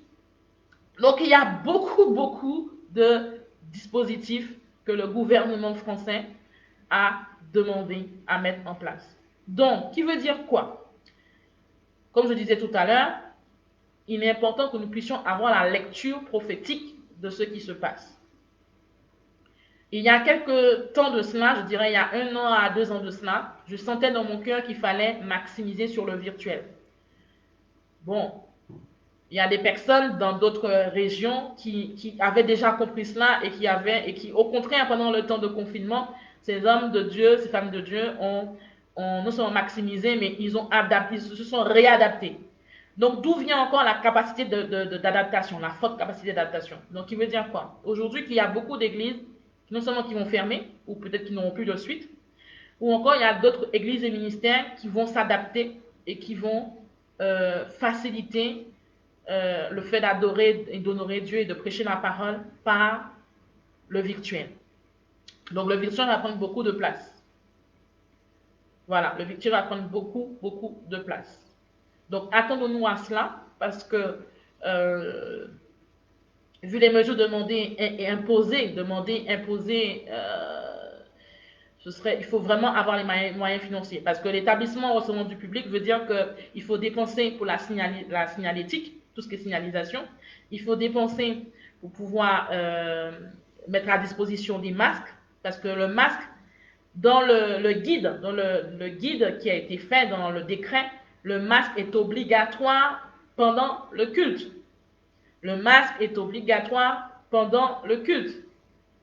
Sauf pour ceux qui sont à la chaîne.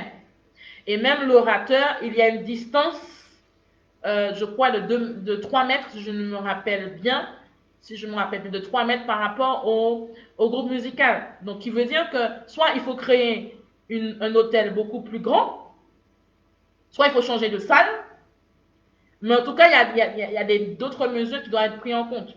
Et non seulement, vous avez vu, certains qui ont suivi le journal, même au niveau de l'obédience, même au niveau de... Il y a des rangées qui sont complètement condamnées dans les églises catholiques puisqu'ils ont des sièges fixes, ils sont complètement condamnés, les gens ne peuvent pas s'asseoir. Donc, normalement, il faut 4 mètres carrés pour une personne. Donc vraiment, l'église sera autrement. L'église que tu as connue en février, janvier, février, mars, sera autrement. En tout cas, pour la France métropolitaine, et bien sûr, qui dit France métropolitaine, dit les dom-toms, ce sera autrement. Donc, je t'invite à aller consulter de par toi-même, de pouvoir de tes propres yeux ce qui est demandé, et à être doté de sagesse et de vigilance par rapport, parce que certainement, certains ne vont pas respecter les mesures, il ne faut pas se le cacher. Il y a des personnes, il y a des responsables qui ne vont pas respecter les mesures, mais attendez-vous à ce que la police effectue des descentes. La police va faire des descentes. Et ça, je l'avais déjà dit à plusieurs personnes, parce que moi, je l'ai vécu au Canada. Dieu merci, ça s'est bien passé. On n'a pas eu de soucis. Nous étions en règle et en conformité sur tout. La police a l'habilité et a la compétence de venir dans les assemblées pour venir verbaliser et voire même entraîner une fermeture administrative si les règles ne sont pas respectées. Je ne rentrerai pas dans d'autres détails parce que c'est un document qui fait 30 pages.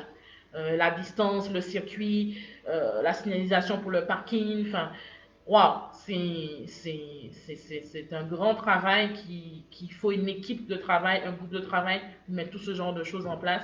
Et bien sûr, il faut un bâtiment qui corresponde aux normes. Enfin, waouh, c'est du boulot. Donc, attendez-vous à ce que, voilà, qu'il y ait des fermetures administratives et qu'il y ait vraiment certains qui passent en virtuel ou qui restent en virtuel. Et même si, parce qu'il est précisé dans le document, que même si une association cultuelle fait des activités, même si l'association cultuelle fait des activités et qu'elle loue une salle, c'est-à-dire, imaginons que une association, en tout cas, un ministère ou une église fait une activité dans un hôtel, disons un hôtel, ben dans cet hôtel, l'hôtel n'a pas la responsabilité des mesures qui sont imposées aux associations cultuelles. Qui veut dire que si une association loue un hôtel pour faire un événement, association culturelle, c'est de la responsabilité de l'association culturelle de mettre en place des dispositifs pour effectuer son événement dans l'hôtel ou dans la salle qui est louée ou dans le local qui est loué. Qui veut dire que le propriétaire, il est complètement, je dirais même, il est pas du tout responsable. Il n'est pas du tout responsable. Donc, Christ d'Israël qui dit il faut la police des églises, la Martinique, trop d'abus. Dieu sait pourquoi il permet que tu dises cela. Dieu sait pourquoi il permet que tu dises cela. Mais vraiment, c'est écrit noir sur blanc. Je t'invite à aller consulter si ça t'intéresse pour en savoir plus. Mais je vais vous lancer une alerte dessus et une interpellation. Donc, Dieu avait permis que je n'en parle à plusieurs il y a quelques temps. Et je vois que c'est ce qui est en train de se passer. Qu'il y aura des descentes. Et à mon avis... par rapport à comment Dieu m'avait révélé les choses et par rapport à ce que j'ai vu l'ampleur des mesures demandées, il y aura beaucoup de fermetures administratives d'églises et il y en aura beaucoup qui ne pourront plus exercer. Et il est vrai que ça mettra un tri, comme Christ d'Israël disait, pourra séparer l'ivraie du blé, c'est clair. Mais ne soyez pas découragés. Voilà. Ce qu'il faut comprendre, ne perdez pas foi en Dieu. Je vous encourage à ne pas perdre foi en Dieu parce que certains peuvent et pourront être déstabilisés par rapport à ce qui va se faire. Il est important de comprendre qu'il faut s'attacher à Dieu. Et ça, c'est quelque chose que je dis, que je redis tout le temps. Ne vous attachez pas à un être humain. Attachez-vous à Dieu. Parce que certains vont perdre la foi. Il y a des personnes qui vont perdre la foi, que vont voir que leur église sera fermée administrativement. Il y a des personnes qui vont perdre la foi quand ils vont voir que les mesures ne sont pas respectées et c'est d'une grande n'importe quoi. Parce que n'oublions pas, il faut 4 mètres carrés pour une personne. Donc si une assemblée a un local qui fait 20 mètres carrés, combien de personnes qu'il faut être dans cette pièce? En tout cas, moins de 5. Donc, wow, il faut vraiment certains vont s'adapter, je disais, donc d'où la forte capacité d'adaptation. Certains vont s'adapter, vont passer sur le virtuel. Donc, ce sera effectivement comme c'est qui le disait tout à l'heure, je crois que c'est Aurélia qui disait qu'elle s'est rendue compte que pendant le temps de confinement, on pouvait même ressentir la présence de Dieu, même en dehors du bâtiment. Donc, il est vrai que plusieurs personnes ont eu l'expérience d'expérimenter le surnaturel de Dieu malgré la distance. Il est vrai que plusieurs personnes ont reçu leur délivrance, leur guérison ou encore ont reçu un miracle de Dieu, un miracle financier, malgré la distance, malgré que nous n'étions pas dans le même lieu. Donc, qui veut dire quoi? Qui veut dire que cela a permis à plusieurs de comprendre que Dieu n'est pas limité et que Dieu peut agir. Même si tu as 8000 km, 9000 km, 10 000, 20 000 km, Dieu est capable d'agir là où tu es. C'est une question de foi.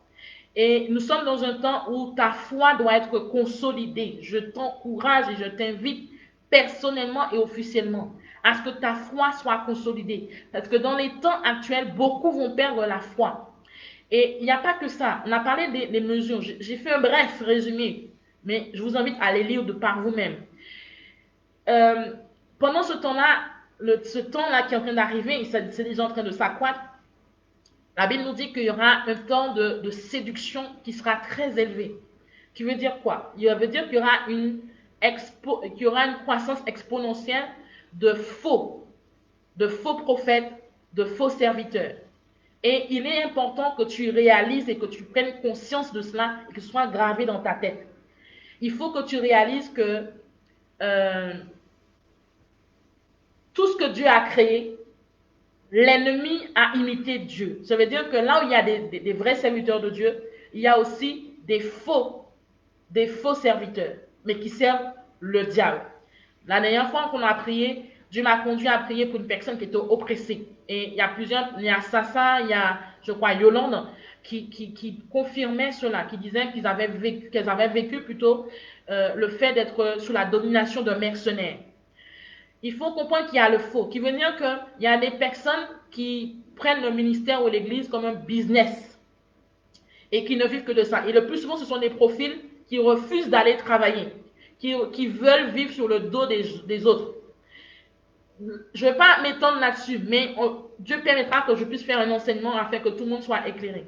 Donc, il veut dire que la séduction va s'accroître, et c'est pour cela que nous ne devons pas perdre la foi, mais nous devons au contraire consolider notre foi en Dieu à travers la parole de Dieu, à travers la connaissance de la parole de Dieu. Je répète, à travers la connaissance de la parole de Dieu. C'est de façon à ce que nous ne puissions pas être sous le poids de la séduction ou de la manipulation ou de la ruse.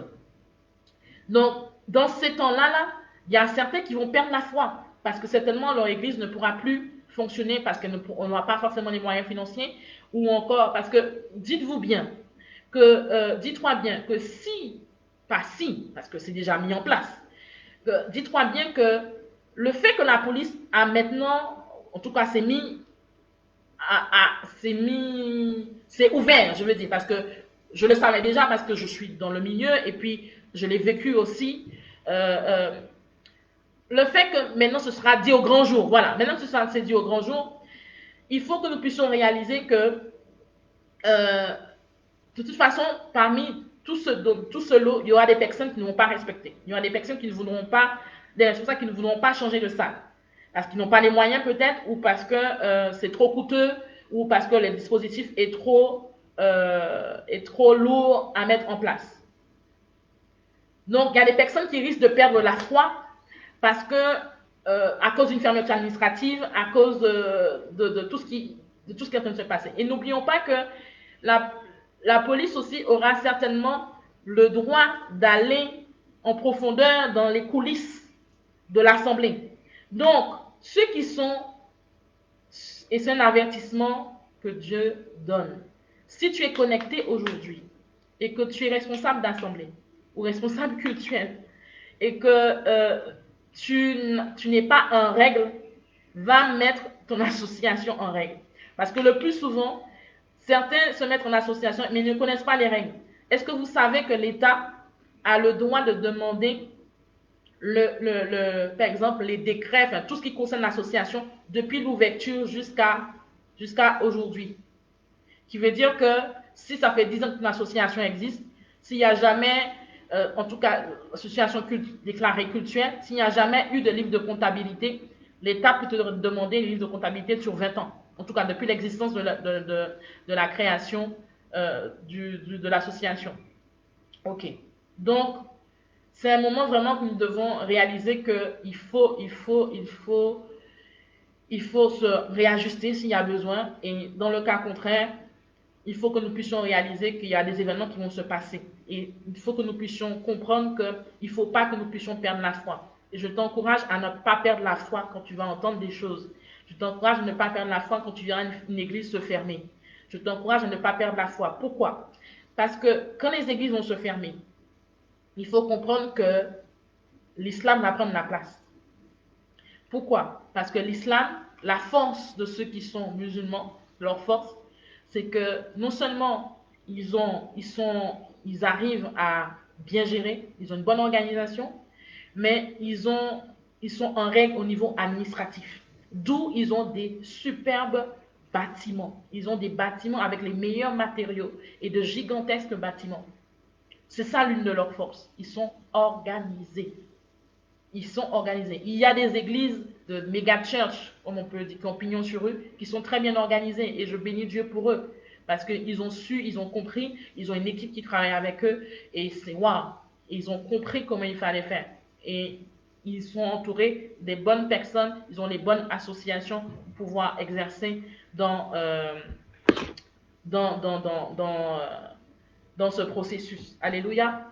Donc, il faut que vraiment que nous puissions, il faut que nous puissions ne perdre pas la foi. J'insiste dessus parce que certains risquent de perdre la foi. Certains risquent de perdre la foi. Euh, Certains risquent vraiment de perdre la foi. Donc, ne perds pas la foi. Accroche-toi à Dieu. Suis les directives du Seigneur. Et quelles que soient les fermetures qu'il va avoir, quels que soient les contrôles, parce qu'il y aura des contrôles de police dans les assemblées, euh, que vraiment que tu ne sois pas surpris. Parce que la connaissance nous permet d'avancer, nous permet d'anticiper. Mais celui qui est dans l'ignorance, c'est à sa perte qu'il va. Donc, plusieurs fois, certains ont été dans l'ignorance et n'ont pas, comment dire, et n'ont pas eu au moment opportun la connaissance qu'il fallait pour anticiper. Donc, je t'encourage dans ce sens. Est-ce qu'il y a des questions? Est-ce qu'il y a des questions? Est-ce que quelqu'un a des questions?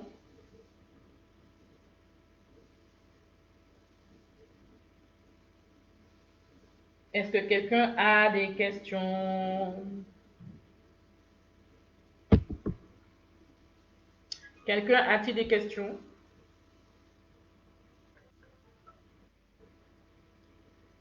Est-ce que tu as des questions?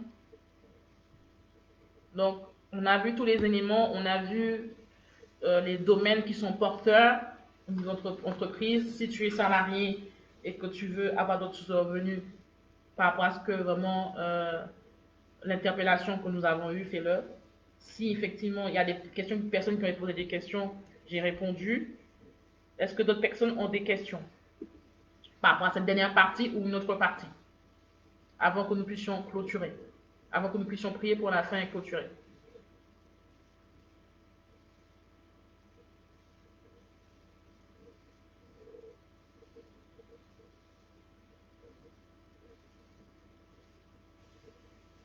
Et je voudrais, en attendant que j'ai les questions qui remontent, parce que je pense qu'il y a un problème de réseau, je voudrais que tu réalises que tu n'es pas n'importe qui. Tu es la lampe. Tu es la lampe.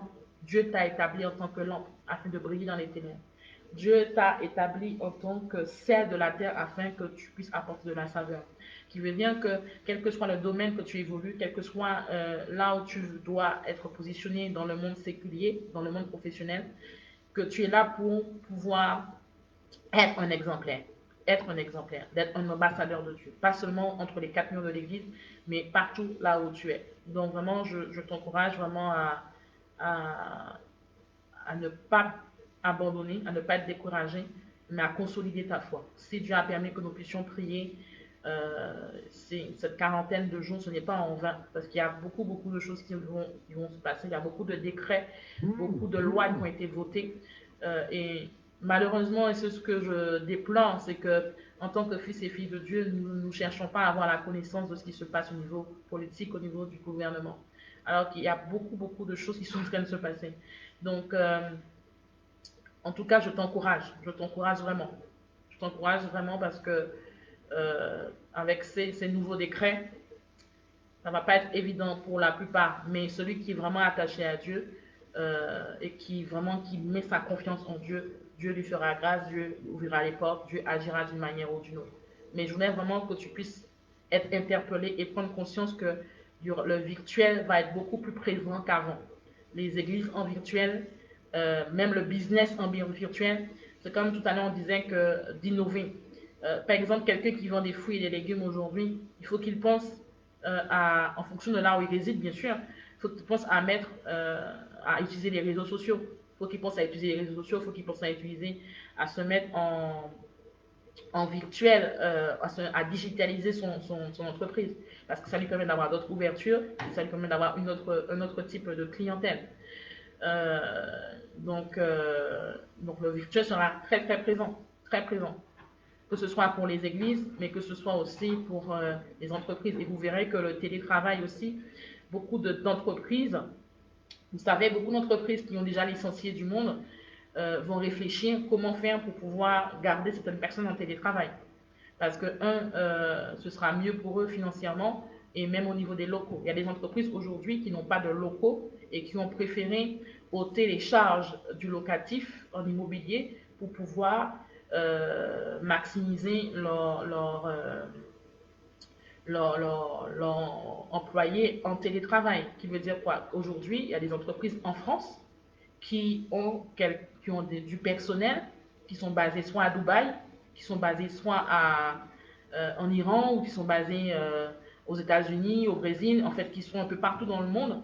Mais la seule particularité, c'est qu'ils n'ont pas de bureau. Ils vont pas au bureau. Ils ne se lèvent pas tous les matins pour aller au bureau. Donc, on est en train de passer à une autre façon de travailler, à une nouvelle ère. Et beaucoup peuvent être déstabilisés parce que beaucoup pensent et beaucoup ont été formatés que pour aller travailler, il faut se lever le matin et prendre la voiture et aller travailler à un endroit. Alors que depuis plusieurs années et de plus en plus de nos jours, nous verrons des gens travailler depuis chez eux. Ils n'auront pas de frais d'essence ou encore n'auront pas de frais de transport en commun à dépenser. Donc vraiment, c'est une nouvelle ère qui est en train de se mettre en place. Est-ce qu'il y a des questions? Y a-t-il des questions? Et nous allons prier pour la fin. Y a-t-il des questions? Vous avez 5 secondes. Lydia, Christ d'Israël, Josette, Naré. Est-ce que vous avez des questions? Est-ce que tout est clair? Est-ce que tout est clair?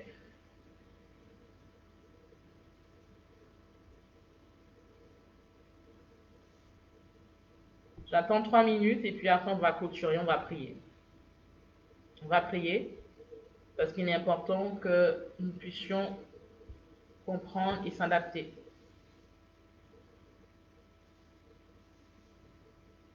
Lydia, Chris, Narin, Josette et puis tous les autres. Est-ce que vous avez des questions?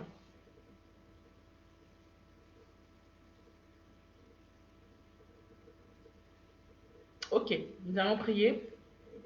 Père, merci. Tu as levé ta main droite. Tu as levé ta main droite. Père, merci pour tous ceux et celles, Père, qui ont entendu et qui ont été interpellés, ne serait-ce par rapport au changement, par rapport à la nouvelle ère qui est en train de s'instaurer. Père, dans le nom de ton Fils Jésus-Christ de Nazareth, que tu puisses accorder à tout un chacun d'avoir une forte capacité d'adaptation. Que Seigneur, que dans les temps qui sont les temps actuels, certains risquent d'être ébranlés dans leur foi.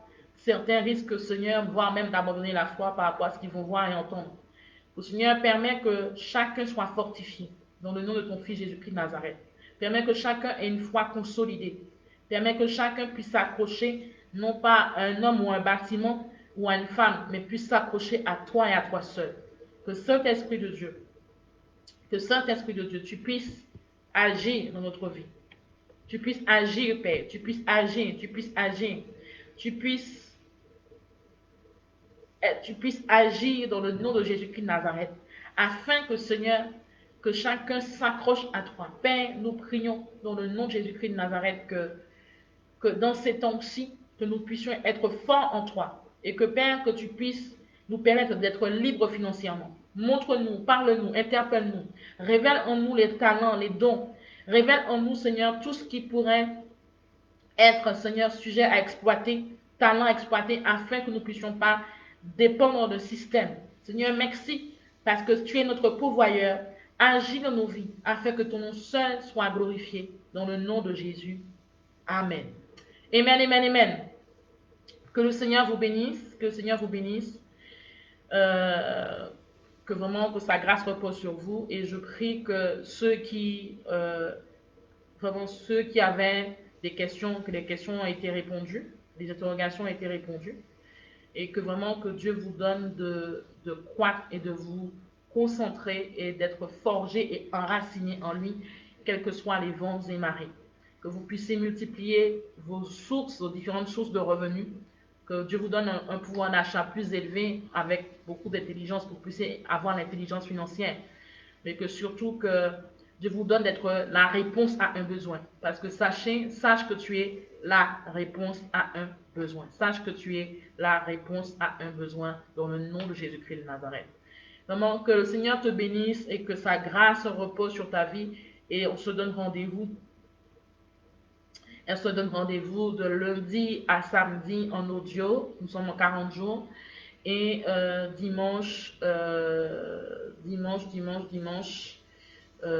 non, lundi à samedi, pardon. Lundi à samedi, 18h heure France-Afrique, midi Caraïbes, Canada. Et bien sûr, dimanche, 15h France-Afrique et 9h, pardon, 9h France, 9h, pardon, Caraïbes, Canada. En tout cas, que le Seigneur vous bénisse. Et je vous dis à demain. Shalom, shalom, shalom. À demain.